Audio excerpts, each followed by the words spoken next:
దేవుడు చీమల గురించి కూడా రాయించాడు. చీమలు బలము లేని జీవులు, అవి వేసవిలో ఆహారమును సిద్ధపరచుకొనును. ఎందుకనట? అవి కనిపెడుతున్నాయి. ఏం కనిపెడుతున్నాయి? వేసవి కాలము అయిపోయిన తర్వాత వర్షాకాలం రాబోతుంది. నీకు తెలుసు, కానీ చీమలకేం తెలుసు అండి? వర్షాలు పడే కాలంలో మనం బయటికి వెళ్ళలేం, బయటికి వెళ్ళి ఆహారాన్ని సిద్ధపరచుకోలేం, బయట మనం తిరగలేం, అంతా బురద, అన్ని చోట్ల నీళ్లు. కాబట్టి ఒక పని చేద్దాం. ఏమిటట? వేసవి కాలమున ఎంత ఆహారాన్ని సమకూర్చుకోగలమో, అనుకూలమైన కాలమున, అవకాశం ఉన్న సమయమున ఎంత ఆహారాన్ని అయితే మనం జాగ్రత్త పరుచుకోగలమో అంత జాగ్రత్త పరుచుకుందాం అని చెప్పి, వేసవి కాలమున చీమలు ఏం చేస్తాయట? కష్టకాలములో కూర్చొని చక్కగా తినడానికి అనుకూలంగా వేసవి కాలంలో అవి బహు కష్టపడతాయట. సోమరి, చీమల దగ్గరకు వెళ్ళు. చీమలకు కనిపిస్తున్నాయి నిద్రపోయే మనుషులు, సోమరి పోతులు. కానీ మనుషులకు కనిపించటం లేదే. సోమరితనముతో నిండిన చీమలు, నిద్రపోతుతనంతో ఉన్న చీమలు కనిపించటం లేదే. చీమలు జ్ఞానం కలిగినవి. ఎంత జ్ఞానమో తెలుసా మీకు? మీరు ఎప్పుడు మిడ్ నైట్ లేవండి, లైట్ వేయండి, చీమలు లైన్లో వెళ్తా ఉంటాయి. ఎవరు చెప్పారు లైన్లో వెళ్ళాలని? మీరు స్వీట్తో కూడిన ఒక పాత్రను తీసుకోండి. ఆ పాత్రను తీసుకొని నీళ్లు కలిగినటువంటి ఒక పాత్రలో మీ పాత్రను పెట్టండి. ఎన్ని సందర్భాల్లో ఈ ప్రయత్నం చేసిన, ప్రయోగం చేసిన, ప్రొద్దున లేచేసరికి మళ్ళా గిన్నెలో చీమలు కనిపించిన సందర్భాలు ఉన్నాయంటారా? ఉన్నాయా? వాటికి ఎవరండి ఈ స్టీల్ దాంట్లో స్వీట్ ఉందని టెలిగ్రామ్ ఇచ్చింది ఎవరు? SMS పంపించింది ఎవరు? రమ్మని చెప్పింది ఎవరు?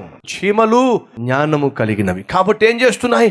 ఎప్పుడు వెతుకుతూనే ఉంటాయి, ఎప్పుడు కష్టపడుతూనే ఉంటాయి. ఆ కష్టం వెనుకున్న కారణం తెలుసా? కష్టకాలము రాబోతుంది. ఈ జ్ఞానం ఎంతమంది భర్తలకు ఉంది? ఈ జ్ఞానం ఎంతమంది తండ్రులకు ఉంది? అయ్యో, అబ్బాయి అమ్మాయి 10th క్లాస్ చదువుతున్నారు, రాబోయే రోజుల్లో వాళ్ళు కాలేజీలో జాయిన్ కావాలి, ఫీజులు కట్టుకోవాలి, డొనేషన్స్ కట్టుకోవాలి, యూనిఫామ్స్ కి డబ్బులు కట్టుకోవాలి. ఇప్పుడు ఇచ్చిన ఫీజు కంటే రాబోయే రోజుల్లో డబుల్ ఫీజు కట్టాలి. కాబట్టి జాగ్రత్తగా ఉండాలి. డబ్బుల విషయంలో, ఖర్చుల విషయంలో, పొదుపు చేసే విషయంలో జాగ్రత్తగా ఉండాలి. ఎంతమంది తండ్రులకు, తల్లులకు ఈ బాధ్యత ఉంది? కూతురు పెళ్లిడికి వచ్చింది, పెళ్లి చేయాల్సిన బాధ్యత ఉంది, పెళ్లి ఖర్చులు ఉన్నాయి, లక్షలు ఖర్చు అవుతాయి. కాబట్టి జల్సాగా జీవించడమో, సుఖభోగాలు అనుభవించడమో, ఎలా పడితే అలా డబ్బులు ఖర్చు చేయడమో కాకుండా చాలా జాగ్రత్తగా డబ్బులు ఖర్చు చేయాలి అనేటటువంటి బాధ్యత ఎంతమంది భార్యలకు, భర్తలకు ఉంది? వచ్చిందల్లా తినేయటమే, వచ్చిందల్లా ఖర్చు చేయటమే, వచ్చిందల్లా తగలేయటమే. సుఖభోగాల కోసం, సోకుల కోసం, సౌఖ్యాల కోసం సంపాదించిందంతా ఖర్చు చేసేస్తే అడుగుతున్నాను, రేపటి దినాన నీ బిడ్డల చదువు విషయంలో, రేపటి దినాన నీ బిడ్డల వివాహ విషయంలో ఏం చేయబోతున్నావు? వడ్డీకి తేబోతున్నా. నడ్డి విరిగిపోయే విధంగా వాడు మిమ్మల్ని ఇబ్బంది పెడతాడు కాదా? 10 రూపాయలు వడ్డీ, 5 రూపాయలు వడ్డీ తీసుకొచ్చి ఎంతమంది నడ్డి విరగొట్టుకోవటంలా, వెట్టి చాకిరీ చేయటల్లా.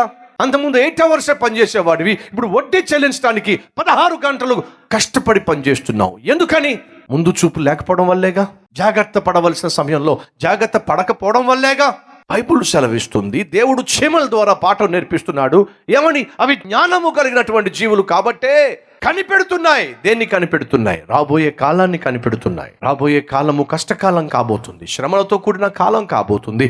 జాగ్రత్తగా ఉండాలి. కష్టపడగలిగిన సమయంలో, కష్టపడగలిగిన వయసులో, కష్టపడగలిగినటువంటి ఆ స్థితిలో అధికంగా కష్టపడి 4 డబ్బులు సంపాదించి బ్యాంకులో పెట్టుకుని నష్టం ఏమిటి? కాస్త పొదుపు చేసుకుంటే నష్టం ఏమిటి? మనలో ఎంతమంది నెలలో చివరి వారం వచ్చేసరికి ఖచ్చితంగా ఎవరో ఒకరి దగ్గరికి వెళ్ళి 1,000 రూపాయలు, 2,000 రూపాయలు, 5,000 రూపాయలు చేబదులుగా అడుక్కునే వాళ్ళు ఎంతమంది లేరు? ఎందుకు ఇలా అడుక్కోవాల్సి వస్తుంది?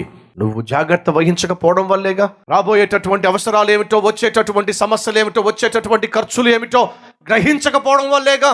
ముందు చూపు లేకపోవడం వల్లేగా, పొదుపు చేయకపోవడం వల్లేగా. ఈ రోజన్నా కనీసం చేవలు నేర్పిస్తున్న పాఠమన్నా మనం నేర్చుకుంటే ఎంత బాగుంటుంది.